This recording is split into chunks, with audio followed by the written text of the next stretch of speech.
फिर से स्वागत है दोस्तों आप सभी का हमारे YouTube चैनल में। तो दोस्तों ये टॉपिक्स क्लास 10th के लिए है, वेरी इंपॉर्टेंट टॉपिक्स है क्योंकि हम लोग का रिवीजन चल रहा है। तो रिवीजन में केवल हम लोग इम्पोर्टेंट क्वेश्चन लेकर चल रहे हैं। तो आज की इस वीडियो में हम लोग सीखेंगे दोस्तों व्यंजक चूर्ण के बारे में। व्यंजक चूर्ण का रासायनिक नाम क्या होता है और सूत्र क्या होता है, इसके बनाने की विधि क्या क्या होती है। तो सबसे पहले हम बात करते हैं तो दोस्तों व्यंजक चूर्ण जो होता है इसका फार्मूला होता है CaOCl2। उसके बाद इसका रासायनिक नाम होता है दोस्तों कैल्शियम क्लोरो हाइपोक्लोराइड। ठीक, उसके बाद अब हम जानेंगे इसके बनाने की विधि। तो इसको प्रयोगशाला में कैसे बनाया जाता है दोस्तों, इस बात पे हम लोग इस विषय पे चर्चा करेंगे। तो सबसे पहले हम बनाने की विधि में देख लेते हैं दोस्तों क्या प्रोसेस है इसका। तो इस प्रोसेस के बारे में समझेंगे हम लोग दोस्तों। इसमें क्या किया जाता है, प्रयोगशाला में व्यंजक चूर्ण शुष्क बुझे हुए चूने में क्लोरीन बुझे हुए चूने में क्लोरीन गैस प्रवाहित करने पर प्राप्त होती है। मतलब दोस्तों व्यंजक चूर्ण प्राप्त करने के लिए प्रयोगशाला में आपको क्या करना है, बुझे हुए चूने में क्लोरीन गैस प्रवाहित कर देना है। यहाँ पर देख सकते हैं रिएक्शन जो है दोस्तों, CaOH का वोल्टेज ये आपका बुझा चूना है, इसमें Cl2 क्लोरीन गैस प्रवाहित किया जाता है। तो यहाँ से आपका C यहाँ से कैल्शियम और ऑक्सीजन का एक अणु निकलता है और Cl2 के साथ निकलता है। तो यहाँ से आपका व्यंजक चूर्ण प्राप्त होता है और उसके बाद जल का अणु बाहर हो जाता है। तो आई होप कि रिएक्शन आपको समझ में आ गया होगा दोस्तों। अब हम लोग इसके अगले विषय पे बात करने वाले हैं। तो दोस्तों अब हम लोग बात करेंगे इसके गुण पर।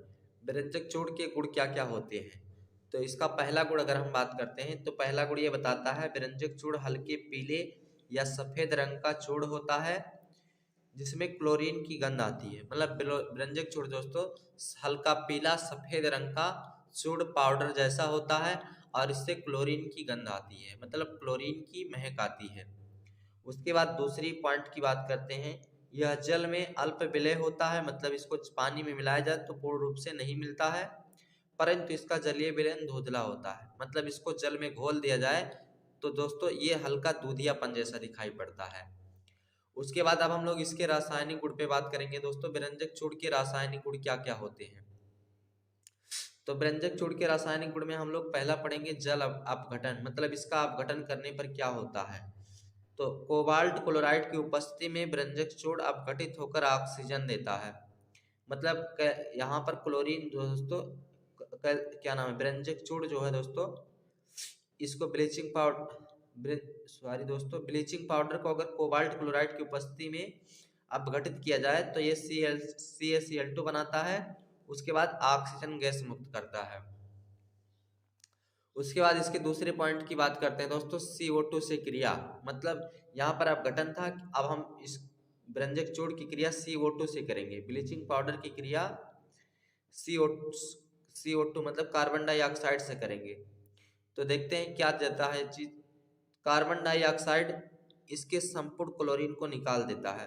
मतलब क्या करता है दोस्तों, अगर कार्बन डाइऑक्साइड की क्रिया जो है हम व्यंजक चूर्ण से कराते हैं तो इसमें जो है क्लोरीन जो है ये सबको बाहर कर देता है।